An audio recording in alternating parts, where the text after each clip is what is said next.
How you doing?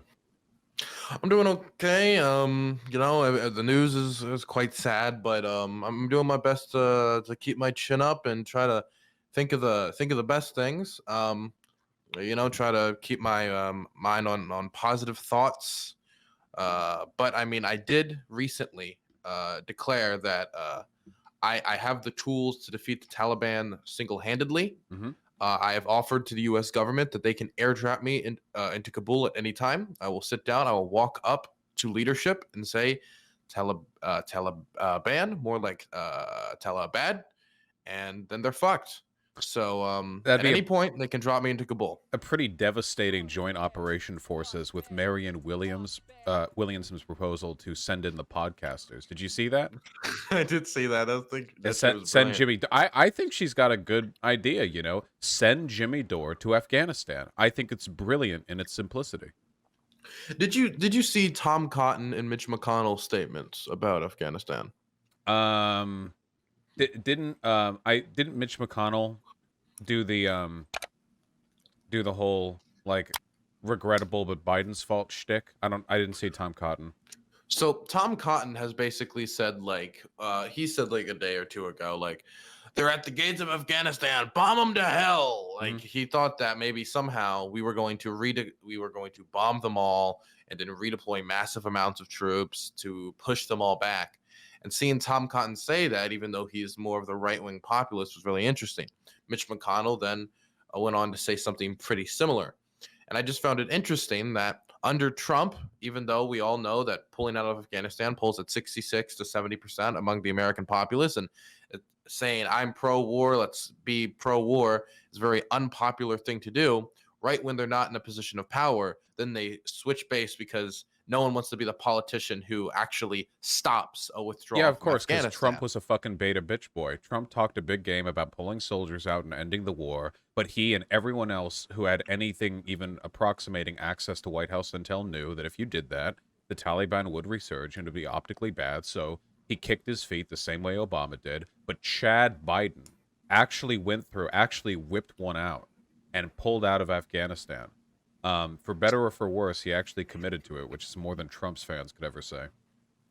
Well, I will. The thing that I find interesting is I think that Trump is just somebody who doesn't have like a consistent like foreign policy like belief. He doesn't have like Really? foundational beliefs like at any way. So, in one week he'll be like dropping Moabs on Afghanistan, and the next week he'll be negotiating with the Taliban. One week he'll say we need to bomb the families of terrorists. Next week he's inviting the Taliban to Camp David for the anniversary of 9/11. And I mean, it releasing was all so the Taliban officials. Isn't the yeah, and person who many of took them. Kabul, he was released by Trump, Yes, he was released in 2018 at the after they advised Pakistan to do so for negotiations. Yes. which is pretty wild. Funnily enough, one of the best takes that I saw on this whole damn thing was from Dan Crenshaw. Didn't he I'm trying to find the statement right now, but didn't he say something that's quite correct? He said for all the finger pointing and both sidesing here, what happened right now would have been the inevitable consequence if any administration had pulled out. This is really a problem with the broader war machine and not with any particular politician's behavior.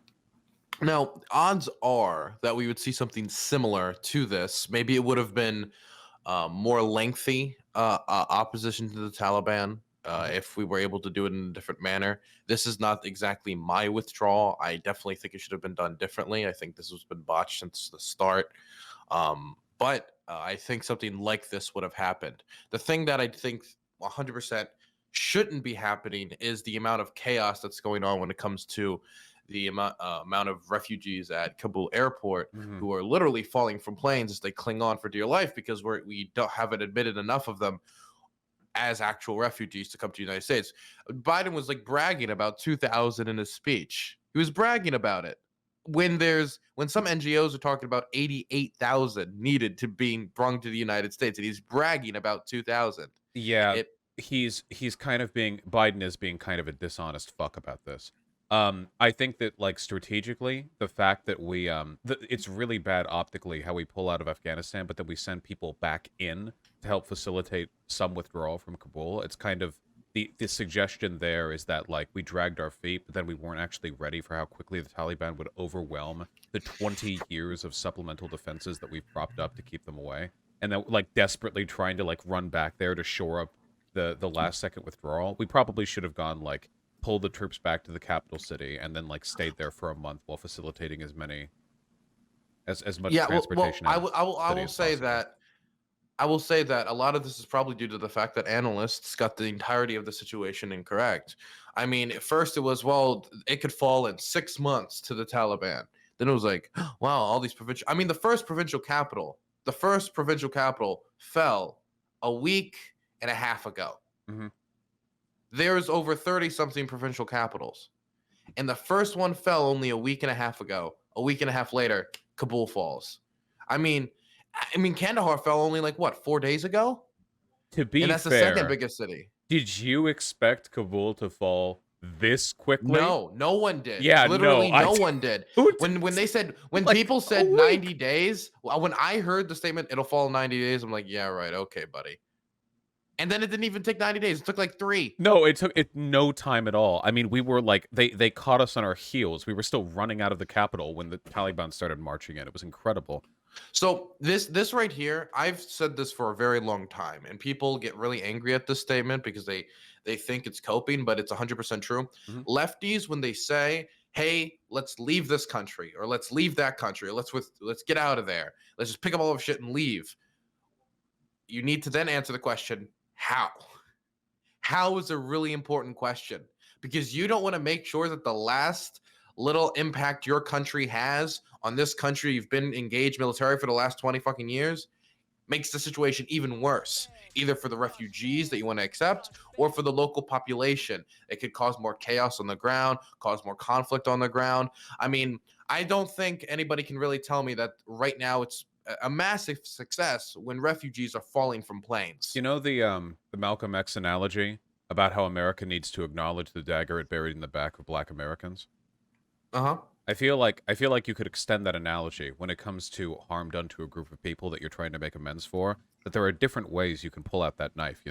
Like with regards to Mhm. Afghanistan. There's the way that a trained team of surgeons might remove a knife, and then there's the way that like a drunken, shaky-handed person who passes out at the sight of blood might remove a knife. And one of Yeah. those is a hell of a lot more harmful. And what we're doing right now in Afghanistan is demonstrative of just how bad of a. You'd think after 20 years we would have had some kind of strong, consistent, like, uh, preset measures for withdrawal. Not a plan or a timeline We've been necessarily. negotiating a withdrawal for 3 years, if Yeah, you but include the like Trump a administration. better idea than this. I mean, like, hey, if the Taliban start marching in and they take like, the sort of provincial capitals, that we need to go into Kabul and we need to facilitate the removal of people from the embassy and get these. But we didn't even have that. We just left. And I don't know how much of this Biden has direct control over, because I know it's a pretty complicated sort of joint effort between him and the nuances of the generals and how well they can actually coordinate with the people on the ground. But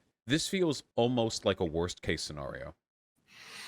I find it very hard to believe, and Biden accepted all responsibility. Well, So I yeah. feel like we can place the responsibility on him. He said the buck stops here, and if he's admitting that, then I'm like, okay, well, we know who to point the finger at here for how bad it's going with the refugees right now, because he was bragging about the 2000, and if he's going to brag about it, then whose responsibility do we place that upon? If he's going to brag about it and say the buck stops here, then he is the person that we need to place responsibility upon. Now he can also place responsibility on Trump for the negotiations with the Taliban not going very well, for him not being able to get a ceasefire beforehand, meaning that during the withdrawal, all this violence was happening. That I would have loved a deal, and this was a deal that this is a bunch of shoulda, coulda, woulda, so it doesn't even matter anymore. Yeah. Um, but I think a deal where we actually had a ceasefire before our exit out of the country would have been something that I think would have been Yeah, better that would have been for nice. withdrawal. That would have been something I could push. Now, somebody can tell me that's wishful thinking, right? But I think the amount of leverage we actually had in 2017 and 2018 is more significant than many people would let Yeah, on. I mean, we existed there primarily as a deterrent. The Taliban knew that if they marched in and started actively like fighting with our garrison troops, that we could level the mountains that they lived in, and that Americans would support it. There's really nothing that our politicians like more than a really good excuse to bomb the Taliban. So they stay at bay. I mean, we could have secured, I feel like, at least a couple of months of a buffer time. Maybe they even would have broken the treaty, but fuck, at least we could have gotten, our asses out of there and the people who are connected to us and facilitated a somewhat more reasonable transition. This reminds me of every other bit of diplomacy that the Trump team bragged about so much during his Well, term. the thing Remember is, I with don't know. North Korea too? It's like, look, they shook hands. Look, Trump's building bridges with our enemies. And then like nothing happened, you know? Well, the thing is, what did happen is Donald Trump like stopped military drills with the South Korean government, gave a bunch of concessions, then negotiated and said basically, Nothing good so happened. do you want a McDonald's and we'll take all your nukes? And then of course Kim Jong Un said Want no, some and then international boom, it ended. legitimacy by having a photo op with the US president and making essentially no concessions? Yeah. Didn't make any sense. But when it comes to like, I don't think we could have like bombed them into submission or anything, or like deployed more troops to like take over the countryside. I don't think the deployment of more troops would have been politically viable. I don't think Biden or Trump really would have wanted to do that late term. But Trump was dropping literally the mother of all bombs, the Moab, and bragging about it early term in Afghanistan. So it's so weird for him to be doing that. Obviously, if you're looking at from like a Trumpian art of the deal type framework, I guess, if you actually believe that nonsense, then the idea was that he was trying to build up leverage negotiations, I guess, by bombing the shit out of Afghanistan. You can see a spike in drone strikes. And then he used the leverage to do what? Nothing. He got basically what we would have gotten even in one of our weakest positions in Afghanistan, which was basically an agreement that agreed to nothing other than we will not actively shoot you Americans. Well, that was his entire presidency. Everything good that his supporters promised they would give us was done at the cost of something immediate and tangible. And they kept saying, "Oh no, no, something good will come from this." We saw this with the tariffs. We saw this with the emphasis on bringing manufacturing back, which yielded essentially nothing. We saw this with Iran. We saw this with North Korea. And they tell us, "Oh yeah, but look, like we're building bridges. This is going to pay off." Blah blah. And then of course it doesn't. But by then, they've moved on to a new set of talking points. By then, it's Mhm. BLM or trans people in the bathrooms or Antifa, and they don't have to take accountability for any of that. I'm not trying to shovel all the blame here onto Trump. This is pretty definitively a bipartisan problem. Obama had 8 years to ameliorate the situation in Afghanistan. It didn't. At least didn't as well as he could have. Didn't as well as I think we all know he could have. So this is just American empire building, or whatever the opposite of it is, I guess. Yeah. Can I read you a quick little interview with an Afghan pilot? I don't know. It depends. Will it make us sad? Very sad, yes. Mm, all right. Okay. This is just to highlight, I think, the importance of taking in refugees, because this is I've seen like a lot of like dialogue from people like, well, the ANA were just like all their soldiers were just weak and stupid, and they all just crumbled because they were incompetent and foolish or stuff like that. And I just wanted to read this quick.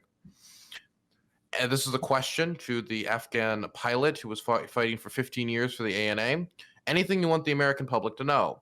Many Afghan soldiers died bravely. I've been fighting for over 15 years. We did not all just give up and quit. Yes, some did. Once the Americans left, we weren't ready to start doing all the logistics. The maintenance, and the corruption really hurt us. I know people in the US are upset that we didn't fight longer, but we've been fighting for decades, and some of us even longer. When the US left, it really affected morale, especially how quickly it happened. We woke up one day, then Bagram was gone.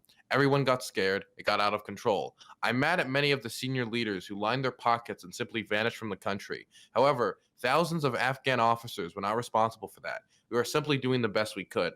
There are a lot of Afghans who trusted the United States, not just translators, not just civil society activists, but also Afghan soldiers. We love fighting alongside the Americans. Please don't leave us behind. Please, we will be great Americans.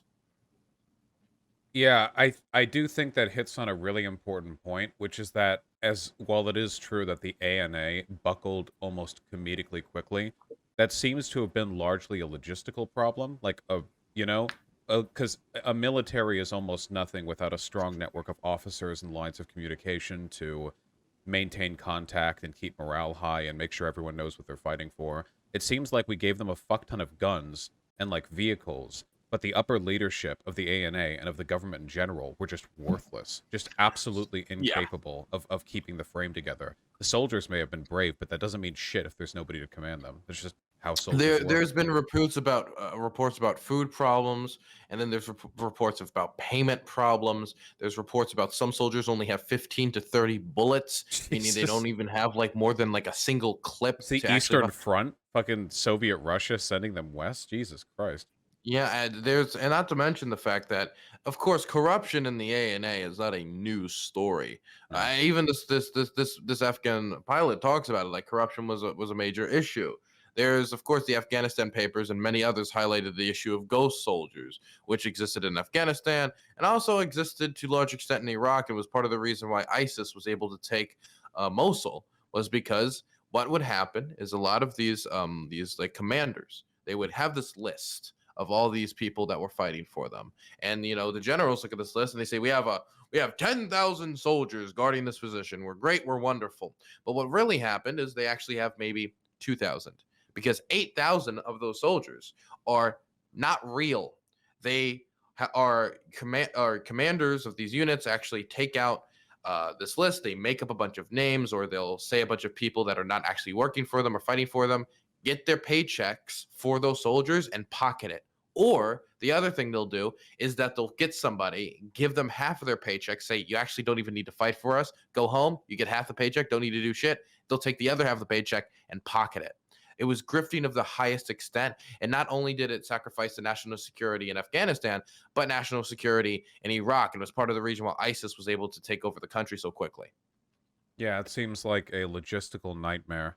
I know that there were also training issues as well. You saw, I assume you're familiar with the those reports that came out about U.S. soldiers being instructed to not interfere with like the child abuse that was taking place. Yeah. Yeah. Yeah, And the thing was that the Afghan government did not have the authority, quote unquote, to keep control of the entire country, and so they had to do something that has been going on for very, very long time, is rely partially on warlords for security. yeah. And a lot of these warlords were not very respectable individuals. And if U.S. And soldiers start interfering with that, then it buckles trust between the ANA and the U.S., and it causes infighting, and the higher-ups in the United States military decided that it would cause less harm to allow the child abuse to take place than it would be to destabilize the entire military infrastructure of the ANA, which is an incredibly fucked situation. And then Um, eventually Ashraf Ghani did say, like, we're going to take action. We're going to do this. We're going to do that. Not much action was taken. There was condemnation in the Afghan government, condemnation in Afghan society.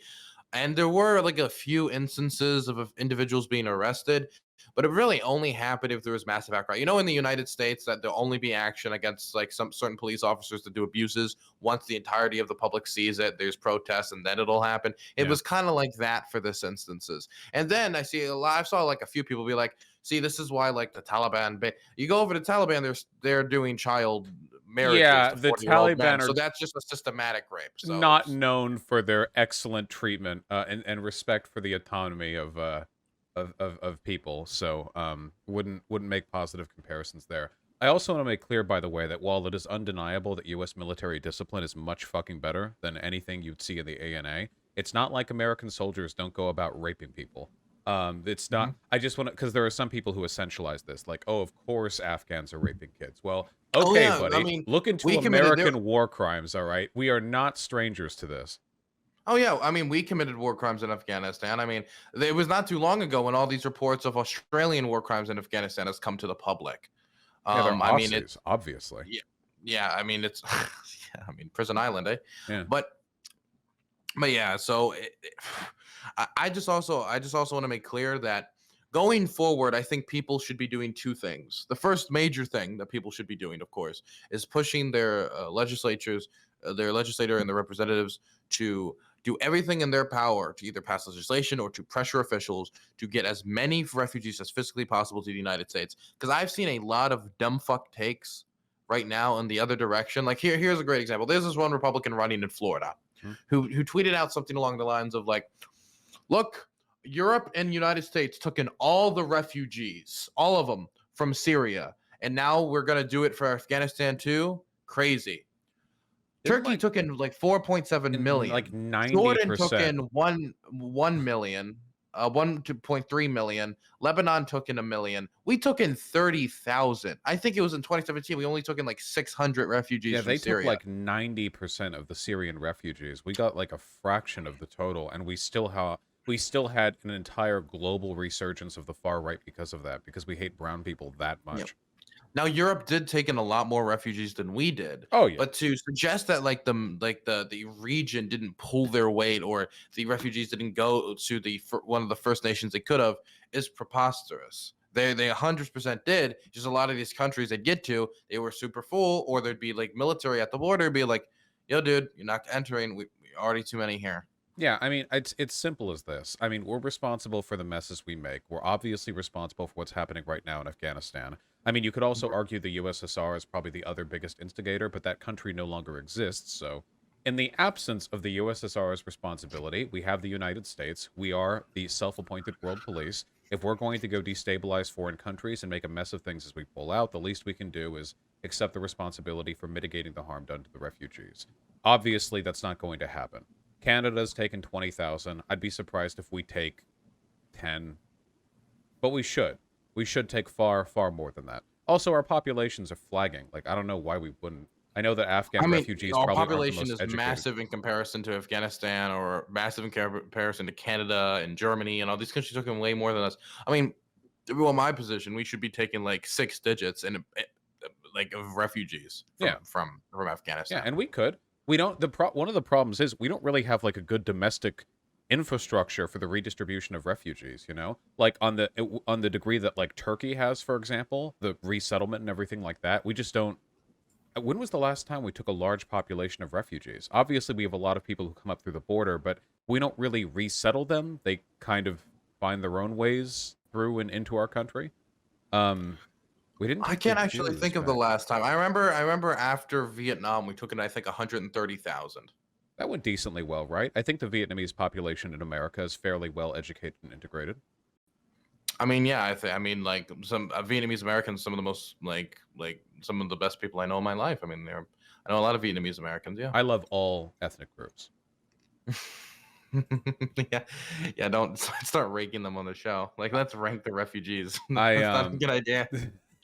No, I think we took a decent number after Vietnam, considering this is probably the closest modern analog we have to Vietnam. It makes sense then that we, unbuckle our belt this time as well. You know, leave a little room in our belly to swallow up some more refugees. What an odd analogy, but yes, we should take in some people from Afghanistan, as many as we can. Yeah. The other thing I would say people should do, and it is highlight what is going on in Afghanistan now and what the future of Afghanistan is going to look like. Mhm. Because we need to give a voice to those people who are now going to be staying in this country ruled by a far right theocratic fascist state. Because that is what the Taliban is.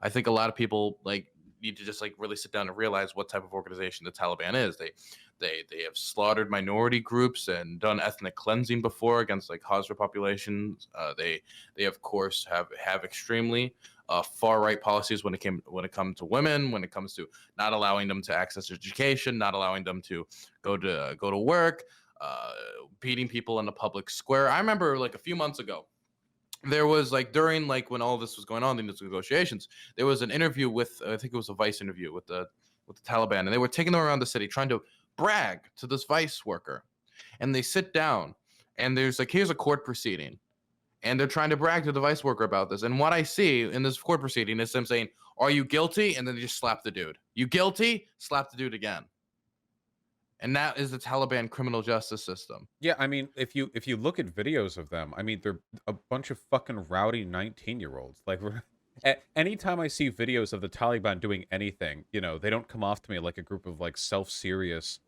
um, you know, like disciplined religious theocrats. They come off to me basically just like alt-righters. Like it all Well, just the looks thing like is, Charlottesville to me. And I the mean, the I'm top being the broad top here, of but just the in top of the leadership, I would say, are like a lot of them are like hardened officials. Many of them were in Guantanamo. You're seeing more and more people were in Guantanamo Bay who are now like back in leadership positions in Afghanistan. I just heard a report Hmm. of the old, I think it was the old defense secretary of Taliban Afghanistan, who is now back. Let me actually check back. And yeah, it was a former defense minister, Mullah Fazul, who I believe was at one point in Guantanamo Bay, has just arrived in Kandahar. Is that an argument for execution when we capture these leaders? I mean, if they get released and they just go right back, you know? Well, no, I'm not arguing for extrajudicial killings or anything. I'm just saying it's fucking wild that It's just pretty that a wild. lot of officials have gone from Guantanamo Bay all the way to Afghanistan Yeah. back again It's after the collapse of the Guantanamo is government. like Arkham Asylum, you know? They get caught, they go in there, they come back out, and the whole thing starts again. That's a joke. Yeah. Guantanamo Bay is a travesty against human rights. But I do want to say that Mhm. the reason I was saying that earlier with regards to them all looking like a bunch of young, like rowdy dipshits is because I think there are a lot of people who are buying this narrative that the Taliban today is kind of like reformed or modern. I know the Taliban has put out some statements on how they're like super duper going to respect women's rights, you know? But even if that 42 was, years ago, yeah, millions of Iranian women were told that, oh, you know what? From Taliban spokespeople and Khamenei and all these different people, whether it be the Iranian government or the Taliban, they were telling them, hey, you know what? Women's rights is going to be okay. Don't worry about it now that the Soviets are gone. And the Iranian government's like, hey, don't worry about it now that the dirty Western imperialists are gone.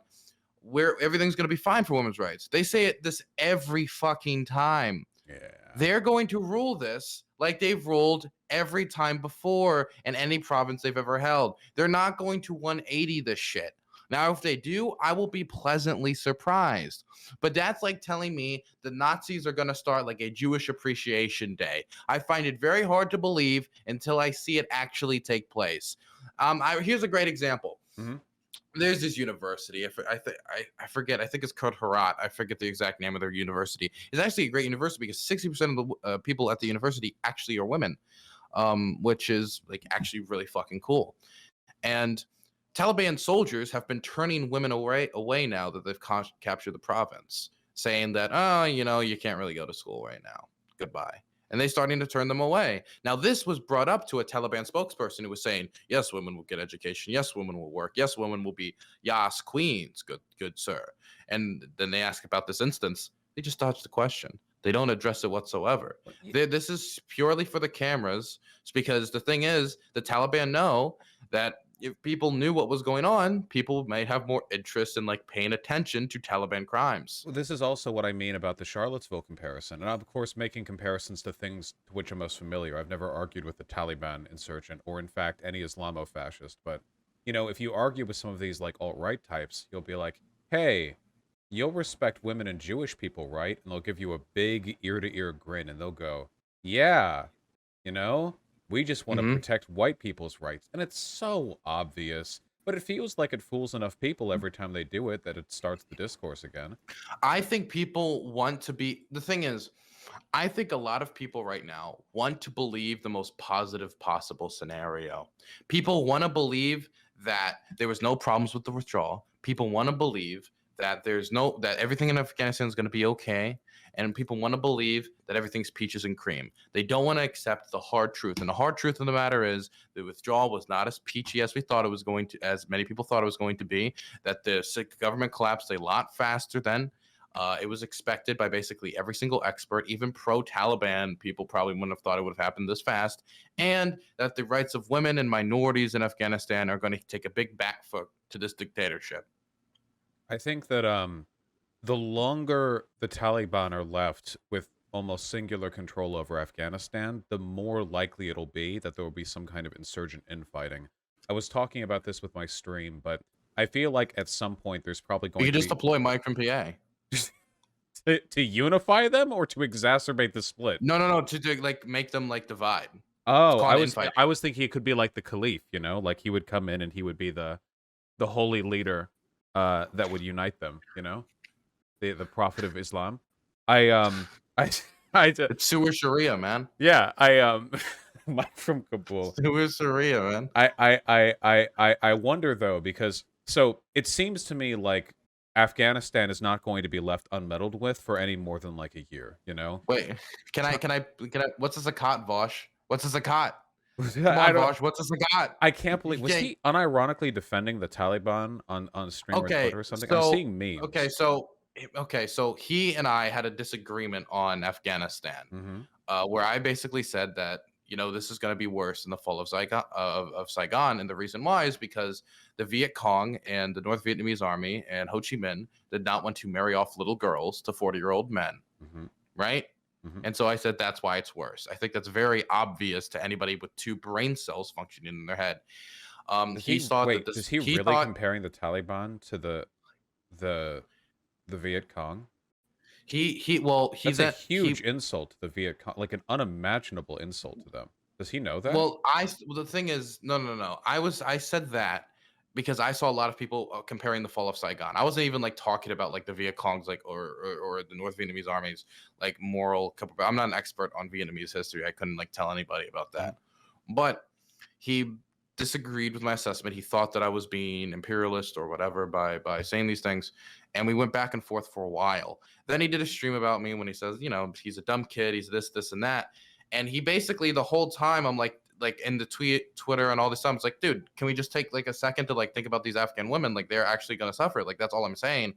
And he just would not address it. And eventually he did say, well, yeah, the Taliban are butchers, da da da. But then like 10 minutes later on stream, he said that the Afghan government is the most evil force in Afghanistan, which I mean, that statement alone, I mean, if the Afghan government is the most evil force in Afghanistan, what is that saying about the Taliban? Not that they're good, but that they're not as bad as the government, which is a really weird thing to say because they are the most evil force in Afghanistan. The Taliban are the most evil force out of Afghanistan, outside of the remaining ISIS fighters that are there. Hmm. Yes, surprise.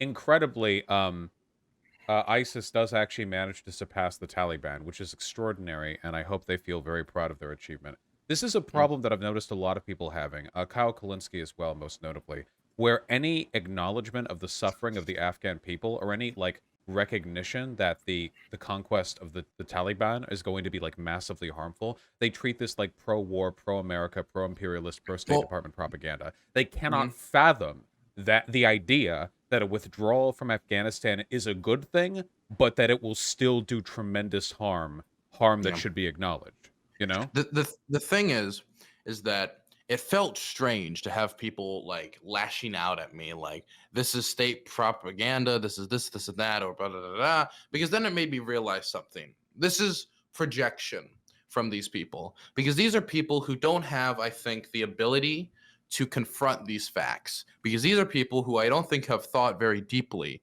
about their beliefs around foreign policy or their beliefs around feminism internationally, that a lot of this could be somewhat described as American, like nationalistic in some way. Mhm. And the way that when the idea of these other nations and these other peoples who are going to be impacted by American decisions come up, it's rather to not think about that and just keep going because it's politically unviable at the moment. It's maybe somewhat politically harmful for Biden to acknowledge that the rights of women are going to take a hit. But Mhm. for me, what that says is that they believe that if they were to accept this truth about Afghan women, if they believed that they were going to accept the truth that these ethnic cleansers were about to take control of Afghanistan, if they accept all of these facts, then it'd be very hard for them to defend their own position. So it feels like projection from people who, if they were to accept reality, they wouldn't be able to defend Joe Biden's withdrawal. Yeah, The it's thing like is, I bite the bullet. I can bite the bullet and say, I understand what could happen. We should highlight what's going on, but we should still do this withdrawal for a myriad of other reasons. And that I feel like they can't tussle with. They can't tussle with that idea that this is a lot more complex and the impacts of this are going to be a little bit more complex well, than they it's an first thought. allergy to nuance. It's like they can only imagine political disagreements as like black and white, good or bad, hard lines in the sand dividing two completely opposite forces. Which is odd to me, especially from Kyle Kalinski's perspective, because Kyle Kalinske is otherwise a tremendous advocate for the position that you should be willing to reach across the aisle and work with right-leaning people who have some similar economic ideas. So he's already like not a super hard line in the sand type guy. It's weird that he would be so like hardliner on this. But I think this is really demonstrative, you know? This really shows how many people wanted out of Afghanistan because they wanted to reduce American imperialism and improve the lives of the people there, and how many of them wanted to get out just because they're American isolationists. And I think this is incredibly revealing as to which like group people are falling in, because I am seeing some downright fucking despicable attitudes towards the suffering of the Afghan people who I thought were part of the international proletariat. I mean, I assumed they were under our collective interest here, but apparently not. The thing is, I feel like for a lot of people, these are inconvenient facts because for the last 20 years, many of them have wanted us to leave the country and not invade in the first place. And now that we are going to invade, there's a lot of things that for Afghan women that have improved in the last 20 years. Their literacy rate has increased by over 100%. There's many things that have happened with Afghan women that are like 40. It was project. I think it's like 40% of the government are women now, or 30 to 40% of the government was women.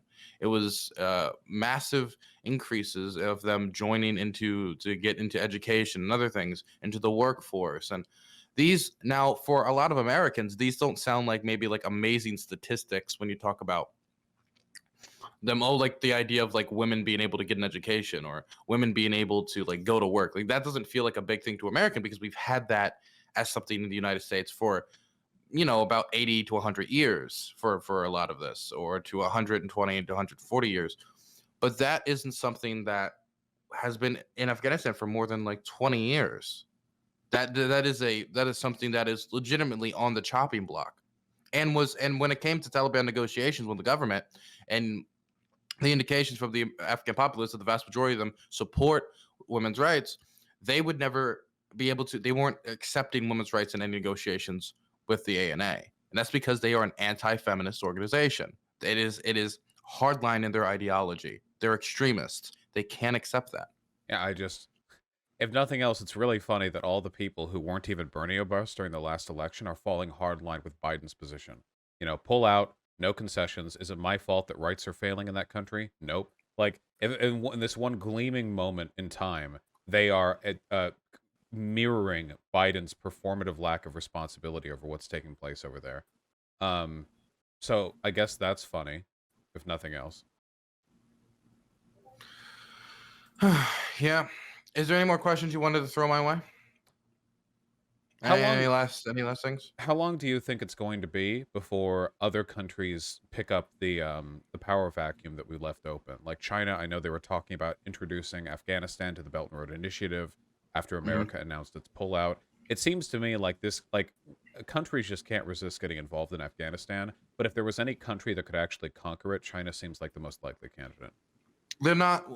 I don't think. Conquer economically. Conquer as in Yeah. exert I economic I don't control, believe not China is going to deploy troops in Afghanistan. Now, they do. There is a possible scenario where it could happen, but I think it's like extremely unlikely. I think that there's been countries that have been deploying troops on the border, not for like reasons of like invading, but because it's a very destabilized situation right now. Obviously, a lot of nations want stability to like take place. China also has the interests, of course, of the instability in the Xinjiang region that they believe is that they're like, we have a lot of instability in Xinjiang. We got to do these internment camps. That could be like to them, it could be a national security concern. So that is like the one like scenario where I could think of, but I don't think they're going to deploy troops, but they do have economic reasons to get involved. Um, I think, of course, Pakistan historically has been very involved in Afghanistan. I don't think that involvement is going to stop anytime soon, but I don't think anyone's going to invade Afghanistan to fight the Taliban anytime soon. I don't think anybody wants to pick up that buck at the moment. Um, I will say, though, that right now there are reports when it comes to the idea that, well, okay, then it's all over then. Not necessarily. There are reports about resistance happening right now in the Panjshir region with the vice president now, the former vice president of Afghanistan, now declaring themselves to be the true president, and right. that they are currently in Afghanistan and in that region. There is the son of the, what is his name? I believe it is the son of a famous Mujahideen fighter. I think Ahmad Masood is now talking about his resistance, and he's walking around in like video footage online with like soldiers in this region. They have like hung the flag up of resistance in the area, but this is like one or maybe two provinces. The Taliban has I control over doubt the much vast is majority going of to the come country. from that. Yeah, much is not going to come for that. The question now for me is seeing the Taliban govern, because the Taliban, from the entirety of its existence, has never held the majority of the has never well they've held the majority of the country, but they never held the entirety of the country. They've never Mhm. had to govern the entirety of the country. They've never been in a position like this before. They've always been a resistance group, and it's always interesting when you see resistance groups like govern, because there's always a really good chance that once they have to sit in front of a desk and they're not just shooting at people, except of course the firing squads, they're like, oh, wait a second, how does this work?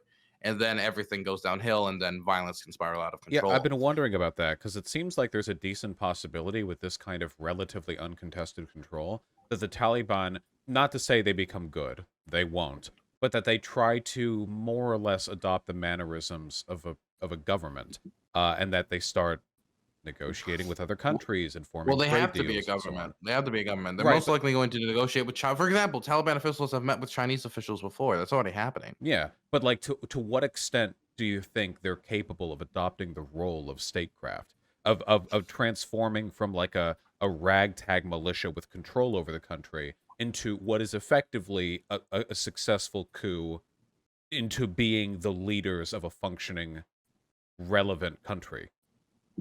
It's difficult to say because they've never really completely been in this position. They were over only when the Taliban was the Islamic Emirate of Afghanistan in the 90s. They were only ever recognized by two countries. So internationally, they don't have much experience in this. I think they're trying to build the foundations of this right now by declaring like, "Oh, we'll be nice to the women, we'll be nice to this." And you see like the New Zealand Prime Minister saying, "We're going to call on the Taliban to be chill with women and be yas queens." Mhm. And I think we have to wait for the next few months to see what's going to happen before I can give you any conclusions, because I don't have much to be a basis off of. But I will say that there's going to be, no matter what, a significant population in Afghanistan that is going to look at the rules and regulations that the Taliban put into place when it comes to women's rights, when it comes to how they treat minority groups, when it comes to any of these things. They're going to see this, and they're going to treat them terribly. And what's going to happen is there's going to be a significant amount of Afghans who, in the last 20 years, significant, most certainly women, they're going to see this change in like in cities and areas that were traditionally held by the government, and they're not going to be very happy. The Taliban's majority popular support is going to come from, of course, the Pashtun population, because they are a Pashtun organization. They've always have been, they always will be, and from rural communities. So it's going to be interesting to see them run big cities again and see how that interacts. But again, we have to wait a few months to make Yeah. any determinations. It seems like one of the worst things that could happen is if they gain enough legitimacy to start forming trade deals with other countries like China, or that China like comes in to invest in infrastructural redevelopment. And at that point, the Taliban becomes cemented enough as like the de facto official government of Afghanistan that any attempt to challenge them would like start sort of fraying at the edges of China or other countries as well. And then it's like, oh God, at least before, like Afghanistan was a somewhat independent. The Taliban was like a fairly okay target for American or anyone's like opposition, but now it's like, oh, okay, well, I guess it's an international incident if they're contested and their rule gets extended out decades and decades because it's impossible to put pressure on them on the outside. Look, That my two best case scenarios, which are that both sucks. very, very unlikely, is the first one is apparently Panjshir is like the most defensible position in the world, and they take up and everything's wonderful. My second one is that the Taliban actually are Yas queens now, apparently, and they do all these trade deals and they actually advance on human rights. God Both of willing. which I might as well just be like sending letters to Santa about. Because if they do become Yas queens, then wonderful, like do your trade deals, do all of this. But I mean, there's no practical reason to stop these trade deals or to do many of these things. So we just kind of have to sit and wait and to see how the next few months advances. Praying for And a do our best Yas to Queen highlight Taliban. a Yas Queen Taliban. Yas Queen Taliban. Yep. Well, that's the most we can get. Thank you for coming on, Dylan, in these dark times. Yash, inshallah. Sorry. Inshallah. Okay. I'm sorry that as always, the online left has managed to disappoint in its acknowledgement of foreign affairs. Yeah, I gotta say that this is something that has made me lose a lot of sleep watching the situation go down. And just for everybody at home, please contact your representatives about the refugee crisis. Please push to the United States to accept as many refugees as physically possible, and do not forget that once we leave Afghanistan, that does not mean Afghanistan no longer exists.